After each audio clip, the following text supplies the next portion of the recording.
जय श्री कृष्ण, राधे कृष्ण। ओम नमो भगवते वासुदेव। जिस प्रकार कर्म योग में कर्मों का अपने साथ संबंध नहीं रहता, ऐसे ही सांख्य सिद्धांत में भी कर्मों का अपने साथ किंचित मात्र भी संबंध नहीं रहता। इसका विवेचन आगे करते हैं। हे महाभावों, जिसमें संपूर्ण कर्मों का अंत हो जाता है, ऐसे सांख्य सिद्धांत में संपूर्ण विहित और निश्चित कर्मों के होने में 5 हेतु बताए गए। स्वयं स्वरूप उन कर्मों में हेतु है। निबोध में इस अध्याय में भगवान ने जब सांख्य सिद्धांत का वर्णन आरंभ किया है, वहां निबोध क्रिया का प्रयोग किया, जबकि दूसरी जगह षडु क्रिया का प्रयोग किया। तात्पर्य यह है कि सांख्य सिद्धांत में तो निबोध पद से अच्छी तरह समझने की बात कही है और दूसरी जगह षडु पद से सुनने की बात कही। तो सांख्य सिद्धांत को गहरी रीति से समझना चाहिए। अगर उसे अपने आप स्वयं से गहरी रीति से समझा जाए तो तत्काल तत्व का अनुभव हो जाता है। कर्म चाहे शास्त्र विहित हो, चाहे शास्त्र निषिद्ध हो, चाहे शारीरिक हो, चाहे मानसिक हो, चाहे वाचिक हो, चाहे स्थूल हो, चाहे सूक्ष्म हो, इन संपूर्ण कर्मों की सिद्धि के लिए 5 हेतु कहे गए हैं। जब पुरुष का इन कर्मों में कर्तव्य रहता है, तब कर्म सिद्धि और कर्म संग्रह दोनों होते हैं। और जब पुरुष का इन कर्मों के होने में कर्तव्य नहीं रहता, तब कर्म सिद्धि तो होती है पर कर्म संग्रह नहीं होता, क्रिया मात्र होती। जैसे संसार मात्र में परिवर्तन होता है, अर्थात नदियां बहती हैं, वायु चलती है, वृक्ष बढ़ते हैं, आदि आदि क्रियाएं होती रहती, परंतु इन क्रियाओं से कर्म संग्रह नहीं होता, अर्थात ये क्रियाएं पाप और पुण्य जनक अथवा बंधनकारक नहीं होती।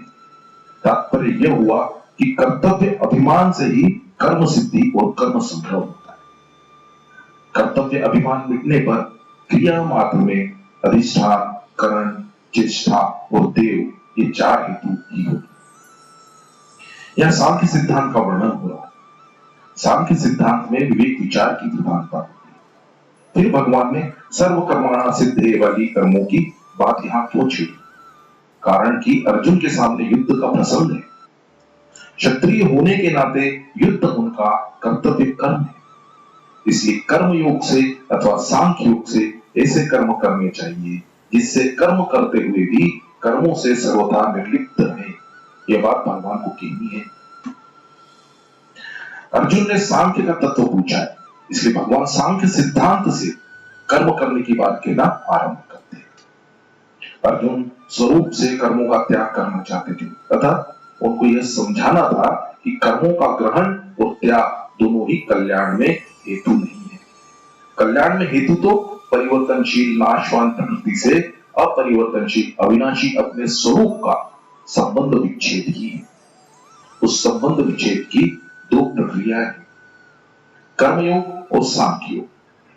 कर्मयोग में तो फल का अर्थात ममता का त्याग मुख्य है और सांख्य योग में अहंता का त्याग मुख्य है। परंतु ममता के त्याग से अहंता का और अहंता के त्याग से ममता का त्याग स्वतः हो जाता है। कारण कि अहंता में भी ममता होती है। जैसे मेरी बात रहे, मेरी बात कट न जाए, यह मेपन के साथ भी मेरापन है। इसलिए ममता मतलब मेरापन को छोड़ने से अहंता मेपन छूट जाती है।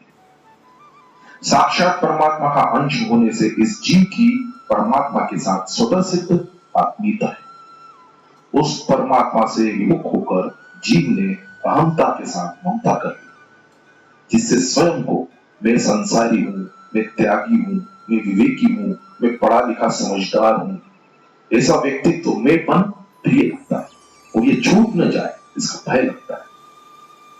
यह अहंता के साथ ममता है।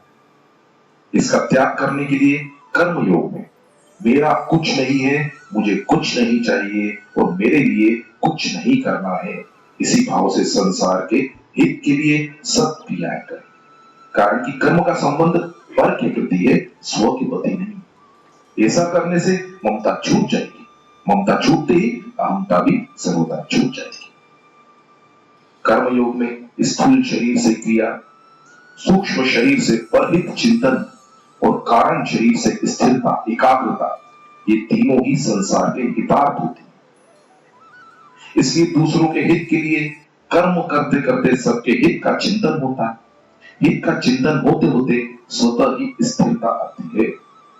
उस स्थिरता में अहमता और ममता दोनों का त्याग होता है और त्याग होने से शांति मिलती है।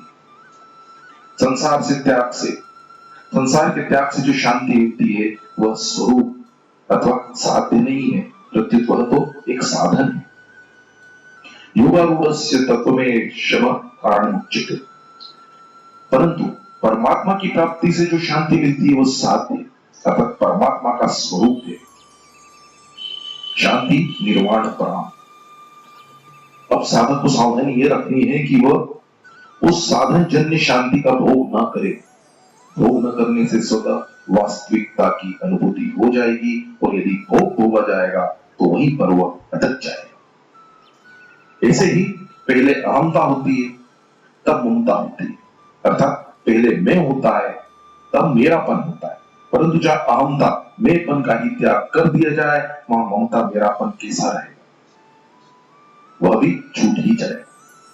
विशिष्ट भाव यह है कि आत्मा को अकर्ता बताने के लिए 5 कारणों का वर्णन करते हैं। इन 5 में कर्तव्य का त्याग होने पर कर्मों का सर्वथा अंत संबंध विच्छेद हो जाता है। संपूर्ण कर्मों की सिद्धि में 5 हेतु कौन से हैं अब ये बताते हैं। अधिष्ठानम, शरीर और जिस देश में यह शरीर स्थित है वह देश, ये दोनों अधिष्ठान है। कर्ता, संपूर्ण क्रियाएं प्रकृति और प्रकृति के कार्यों के द्वारा होती हैं। वे क्रियाएं चाहे समष्टि हो चाहे व्यष्टि हो, परंतु उन क्रियाओं का वह स्वयं, क्रियाओं का कर्ता स्वयं नहीं है। केवल अहंकार से मोहित अंतकरण वाला अर्थात जिसको चेतन और जड़ का ज्ञान नहीं है, ऐसा अविवेकी पुरुष ही जब प्रकृति से होने वाली क्रियाओं को अपनी मान लेता है तब वह कर्ता बन जाता है। ऐसा कर्ता ही कर्मों की सिद्धि में हेतु होता है। संपूर्ण क्रियाएं प्रकृति के द्वारा ही होती है। इसका वर्णन गीता में कई विधियों से आया है। जैसे सब कर्म प्रकृति के द्वारा ही किए जाते हैं।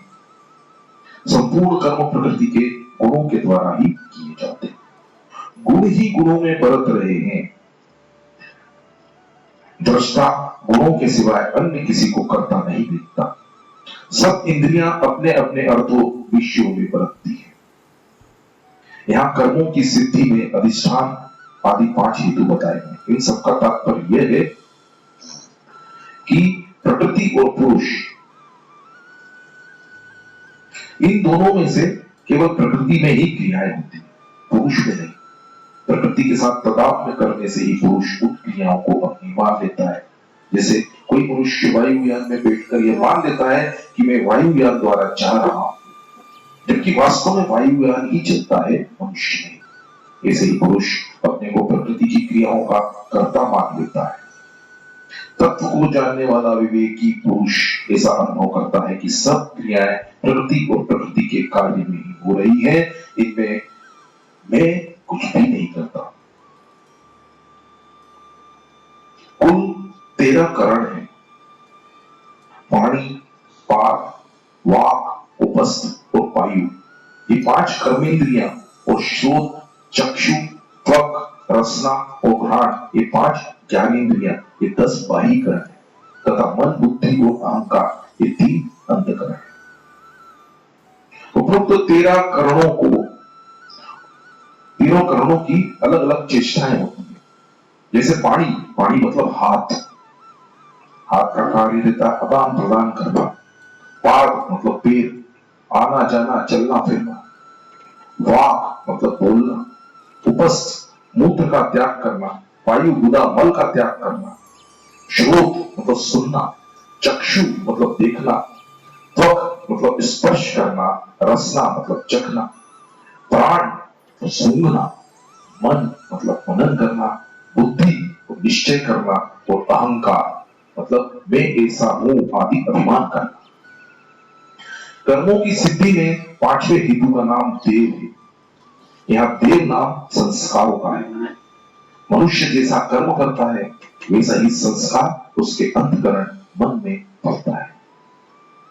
शुभ कर्म का शुभ संस्कार पड़ता है और अशुभ कर्म का अशुभ संस्कार पड़ता है। वही संस्कार आगे कर्म करने की उत्सुकता पैदा करते हैं, जिसमें जिस कर्म का संस्कार जितना अधिक होता है उस कर्म में वह उतनी ही सुगमता से लग सकता है, और जिस कर्म का विशेष संस्कार नहीं है उसको करने में उसे कुछ परिश्रम पड़ सकता है। इसी प्रकार मनुष्य सुनता है, पुस्तकें पढ़ता है और विचार भी करता है, तो वे भी अपने अपने संस्कारों के अनुसार ही करता है। तात्पर्य यह है कि मनुष्य के अंतःकरण में शुभ और अशुभ जिसे संस्कार होते हैं उन्हीं के अनुसार कर्म करने की स्फूर्तियां होती हैं। इस श्लोक में कर्मों की सिद्धि में 5 हेतु बताए गए हैं: अधिष्ठान, कर्ता, करण, चेष्टा और देव। इसका कारण यह है कि आधार के बिना कोई भी काम नहीं किया जाएगा, इसलिए अधिष्ठान पद आया है। कर्ता के बिना क्रिया कौन करेगा, इसलिए कर्ता पद आया है। क्रिया करने के साधन करण होने से ही तो कर्ता क्रिया करेगा, इसलिए करण पद आया है। करने के साधन होने पर भी क्रिया नहीं की जाएगी तो कर्म सिद्धि कैसे होगी, इसलिए चेष्टा पद आया है। कर्ता अपने अपने संस्कारों के अनुसार ही क्रिया करेगा, संस्कारों के विरुद्ध अथवा संस्कारों के बिना क्रिया नहीं कर सकेगा, इसलिए देव पद आया है। इस प्रकार इन 5 के होने पर ही कर्म सिद्धि होती है। विशिष्ट भाव यह है कि कर्ता अहंकार अपरा प्रकृति है और जीव परा प्रकृति है।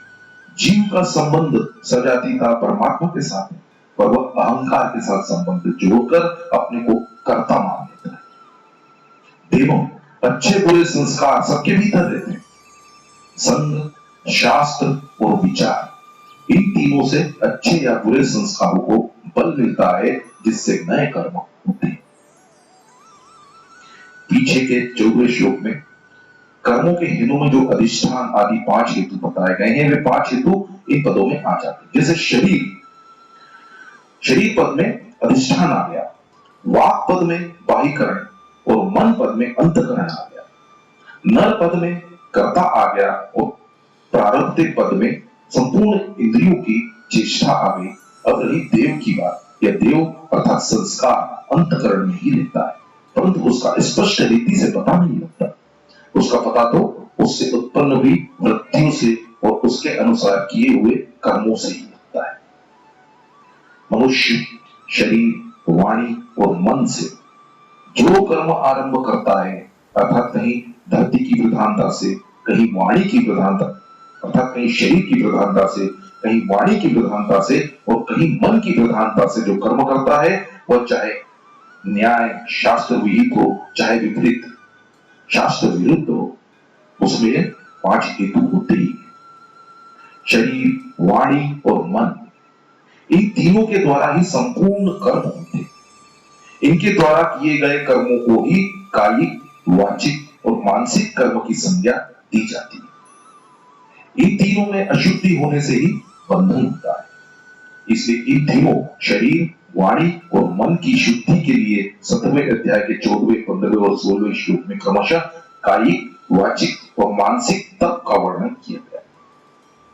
तात्पर्य यह है कि शरीर, वाणी और मन से कोई भी शास्त्र निषिद्ध कर्म न किया जाए, केवल शास्त्र विहित कर्म ही किए जाए तो वह तप हो जाता है। 7वें अध्याय के ही 17वें श्लोक में बताया गया कि निष्काम भाव से किया हुआ तप सात्विक होता है। सात्विक तप बांधने वाला नहीं होता, प्रत्युत मुक्ति देने वाला होता है, परंतु राजस और तामस तप बांधने वाले होते। इन शरीर, वाणी आदि को अपना समझकर अपने लिए कर्म करने से ही इनमें अशुद्धि आती है। इसलिए इनको शुद्ध किए बिना केवल विचार से, बुद्धि के द्वारा सांख्य सिद्धांत की बातें तो समझ में आ सकती हैं, परंतु कर्म के साथ मेरा किंचित मात्र भी संबंध नहीं है, ऐसा स्पष्ट बोध नहीं हो सकता। ऐसी हालत में साधक शरीर आदि को अपना न समझे और अपने लिए कोई कर्म न करे तो वे शरीर आदि बहुत जल्दी शुद्ध हो जाए। अतः चाहे कर्म योग की दृष्टि से इनको शुद्ध करके इनसे संबंध तोड़ ले, चाहे सांख्य योग की दृष्टि से प्रबल विवेक के द्वारा इनसे संबंध तोड़ ले, दोनों ही साधन से प्रकृति और प्रकृति के कार्य के साथ अपने माने हुए संबंध का विच्छेद हो जाता है और वास्तविक तत्व का अनुभव हो जाता है। जिस समष्टि शक्ति से संसार मात्र की क्रियाएं होती हैं, उसी समष्टि शक्ति से व्यष्टि शरीर की क्रियाएं भी स्वाभाविक होती हैं। विवेक को महत्व न देने के कारण स्वयं उन क्रियाओं में खाना, पीना, उठना, बैठना, सोना, जागना आदि जिन क्रियाओं का कर्ता अपने आप को मान देता है, वहां कर्म संग्रह होता है, अर्थात वे क्रियाएं बांधने वाली हो जाती है। परंतु जहां स्वयं अपने को कर्ता नहीं मानता, वहां कर्म संग्रह नहीं होता, वहां तो केवल क्रिया मात्र होती है। इसलिए वे क्रियाएं फल उत्पादक अर्थात बांधने वाली नहीं होती। जैसे बचपन से जवान होना, श्वासों का आना जाना, भोजन का पाचन होना तथा रस आदि बन जाना इत्यादि क्रियाएं बिना कर्तव्य अभिमान के प्रकृति के द्वारा स्वतः स्वाभाविक होती है और उनका कोई कर्म संग्रह अर्थात पाप और पुण्य नहीं होता। ऐसे ही कर्तव्य अभिमान न रहने पर सभी क्रियाएं प्रकृति के द्वारा ही होती है, ऐसा स्पष्ट अनुभव हो जाता है। परिशिष्ट भाव यह है कि मन में राग, द्वेष, हर्ष, शोक आदि होना मानसिक कर्म है। न्यायायन पद का अर्थ है सात्विक कर्म, शास्त्र विहित कर्म अथवा शुभ कर्म। विपरीतम पद का अर्थ है राजस तामस कर्म, शास्त्र निषिद्ध कर्म अथवा अशुभ कर्म। जय श्री कृष्ण, राधे कृष्ण। ओम नमो भगवते वासुदेवाय।